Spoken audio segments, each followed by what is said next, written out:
نوری نەمر. ئەو مرۆڤی ڕەهەندە جیاوازەکان بوو.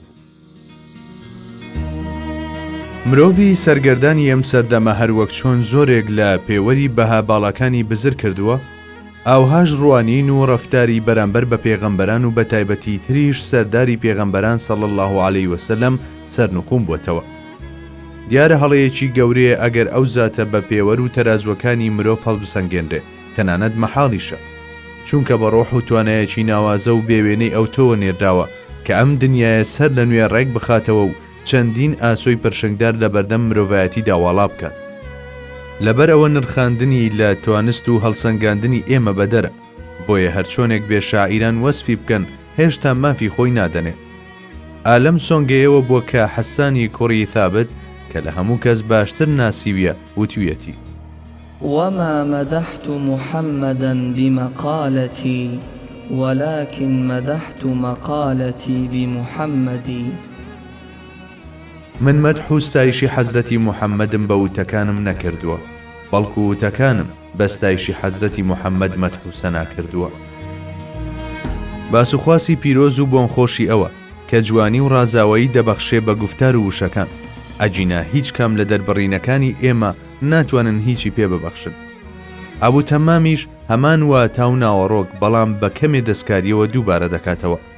بیرمەندی گەورەی سەردەمیش بەدێوە زەمان سعید نورسیش لە وەسفی قورئانی پیرۆزدا هەمان وا تا دووبارە دەکاتەوە و دەڵێ: وما مدحت القرآن بكلماتي ولكن مدحت كلماتي بالقرآن. هەموو ئەمانە دەرەنجامی هاوبەشیکردنی هەمان هەست و هزرە و سەرچاوەی ئیلهامی هەمووشیان هەریەکە. بە چەند گوزارشت و بڕگەیەکی جیاواز ئاماژەیان بۆ هەمان ڕاستی کردووە. ئەوەی هەندێکیان بە کورتی لی دواون، ئەوانی تر درێژەیان پێداوە، کەچی یەکێکی تر بە چەند کۆپڵە شعرێک دەری بڕیوە، بەڵام هەمویان بە دەوری هەمان مەبەست و تەوەردا دەخولێنەوە. بۆ ئێمە شەمان شتە، ئەوە تا دەمانەوێت گوزارش لەو نیعمەتە هەرە مەزنە بکەین کە خەڵاتمان کراوە، لە ناخی دڵمانەوە شکر و ستایشی خوا بکەین کە ئێمەی کردووە بە ئومەتی حەزرەتی محەممەد مستەفا درودی خوای دەبێ. ئەمە فەزلێکی ئیلاهیە، خوای گەورە فەزلی خۆی دەبەخشێت بەو کەسەی دەیەوێت و بەو ئەندازەیەش کە تەقدیری فەرمووە. بەڵێ، قەدر و بەهایەم نیعمەتە لەو دیوی هەموو کێشانە و مەزەندەکردنێکەوەی. ئەو نیعمەتەی لە چاو ئومەتەکانی تردا بە ئێمە بەخشراوە دەریایەکی بێکەنارە لە فەزل و چاکە. بەڵام ئەم بابەتە ڕوویەکی تری هەیە کە ناتوانم فەرامۆشی بکەم و نەپرسم. ئایا ئێمە دڵێکی وامان هەیە شایستەی ئەو زاتە بێت کە سوڵتانی دڵانە؟ ئایا ئەو سوڵتانە ئاسوودەیە بەو سەڵتانەتەی لە دڵەکاندا هەیەتی؟ ئایا دەواازەکانی ناخمان هەمیشە بۆی لەسەر پشتن؟ ئایا لە هەڵسان و دانیشتن و خواردنەوە و گشت چالاکیەکانماندا هەست بە حزوری ئەو دەکەین؟ ئایا ڕەوڕەوەی ژیانمان لەسەر ئەو ڕاستە شەقامەیە کە ئەو بۆی کێشاوین؟ جا ئەگەر وەڵاممان ئەرێنی بێ، ئەوە زۆر بەختەوەری، چونکە ئەمە ئەوە دەگەیەنێ کە ئیدی سیمای درەخشان و نوری جەماڵی خەون و خولیاکانمان دەڕازێنێتەوە و بووینەتە کۆمەڵێکی محەممەدی. جا ئەو کۆمەڵەش کە کاڵای ڕەوشتی ئەو دەپۆشێ و ژیانی بە ئەدەب و ڕەویەی محەممەدی دەڕازێنێتەوە دەبێتە پایەی هاوسەنگی لە جیهاندا. پێم وایە تاکە هۆکاری نەگەیشتنمان بەم هاوسەنگیە ئەوەیە کە هێشتا نەگەیشتوین بە ئاستی پێویست لە ئاوێتە بوونمان بە ڕۆحی محەممەدی. ئەو مرۆڤێکی هەڵبژاردە بوو، بە چاودێری تایبەتی خوایی بەدیهێنرا بوو. بۆتەنیا تەشریفێنانی وەک مرۆڤێک بۆ نێومان بە گەورەترین بەختەوەری دادەنرێت، چونکە خودی بەهەشت و فیردەوسی شەرەفمەند دەبن بە تەشریفی. گەورەترین ئەرچیش بکەوێتە ئاستۆی ئێمە ناساندن و باسکردنیەتی بە شێوەیەک کە شایستەی قەد و قامەتی ئەو زاتە مەز نەبێت. دیارە مرۆڤایەتی هەرگیز ناگاتە پلەی ڕاستەقینەی خۆی تا بە تەواوی لەو زاتە تێنەگات و هەنگاوەکانی هەڵنەگرێت. لە ڕاستیدا منیش نیەتی ئەوەم هێناوە، بەڵام هەروەک لە سەرەتاوتم من سوارچاکی ئەو مەیدانە و وتاربێژی ئەو وتارە نیم. لەگەڵ ئەوەشدا تاکە ئاوات و خولیای ژیانم بریتیە لە ناساندنی ئەو زاتە، تاقە هونەر و سەرمایەشم دڵسۆزیمە. بۆ ماوەیەکی زۆر دڵی خۆم بەوە دەدایەوە کە قەتمیرێکی بەردەرگاکەیم، بەڵام بە تێپەڕبوونی ڕۆژگار خەریک بوو ئەو هیوایەشم لە دەست بدەم.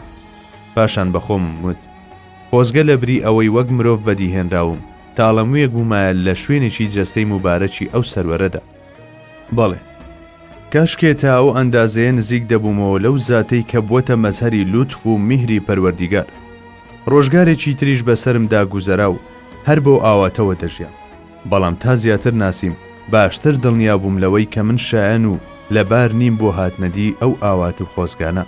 ئیتر ئێستا هەموو هیوا و ئاواتم بریتە لەوەی ببمە تاچێک لە ئومەتەکەی، چونکە ئومێدم وایە خوای میهرەبان هیچ یەکێک لە ئومەتەکەی بێبەش ناکات لە شەفاعەتی پێغەمبەرەکەی، بۆیە منیش دەخاتە ناویانەوە و دەفەرموێ هم القوم لا يشقى بهم جليسهم. سەرەڕای هەموو ئەمانە لە قوڵایی دڵمەوە نیەتی باسکردن و ناساندنی ئەو زاتەم هێنا. سەرجەمی کۆشش و تەقەڵاشم هاویشتنی پزیسکێکە کە گڕی ئەوینی موحەممەدی لە دڵینەوەی ئێستادا بڵێسە پێبسەنێ. بەڵام چی بکەم؟ لەم کارەدا وەک مێرولەیەکم کە نیازی حەجی هێنابێ. خۆ دەزانێ قاچە کورتەکانی ناتوانن ئەو هەموو ڕێگا دوورە ببڕن، بەڵام لەگەڵ ئەوەیشدا دڵخۆشە، چونکە ئەگەر بشمرێت لەو ڕێگایەدا دەمرێ کە بەرەو حەج دەڕوان. خۆ هەموو ئاواتی منیش ئەوەیە لەم ڕێگایەدا بمرم. بەڵێ پێغەمبەری خوا خاوەن ماهیەتێکی تایبەتیە و پەیوەندی و مامەڵەی لە تەگڕە هەندە جیاوازەکاندا هەیە. ئەوەش کە دەکەوێتە ئەستۆی ئێمەوە ئەوەیە کە خۆمان بە گوێرەی لەرەلەری شەپۆلی دنیاکەی ئەو ڕێک بخەین. هەر کاتێکیش ئەمە دەستەبەر بوو ئیتر لەو نێوەندەدا ئاخاوتنی ئاشکرا و گفتوگۆی هێما ئامێز دەست پێ دەکات. جا ئەو کات ڕەسوول الله خۆی فەرمان دەدات و بەڕێوەبردن دەگرێتە دەست. ئەو کۆمەڵی ئەو سەرکردایەتی دەکات و ئەو کۆمەڵگەیەش کە ئەو بەڕێوەی دەبات کۆمەڵگەیەکی ڕەگدا کوتا و بەرزی ئەو تۆیە، تەنانەت فریشتەکانیش خۆزگەی پێدەخوازن. هەموو ستایش و گزارشتێکیش لە ئاست وەسفکردنیندا کۆڵەوارە. لەوانەیە ئەوەی دێڵین بەلای هەندێکەوە بابەتی نەبێ. چخەم لە کاتێکدا هەموو ڕۆژێک چەندین لاوی نورانی چەندەها مزگەنی معنەویان لە پێغەمبەرەوە پێدەگات. چخەم لە دوای ئەوەی هەندێک کەس ڕاستە و خۆ بێ پەردە و لە عالەمی شەهادەتی پەیوەندی لەگەڵ پێغەمبەری خوا درودی خوای دێ بێتەبەستن، ئەو هەمیشە بە ڕوحیانەت و بەلای هەندێکیشەوە بەجەستەی نورانیەوە لە ناوماندایە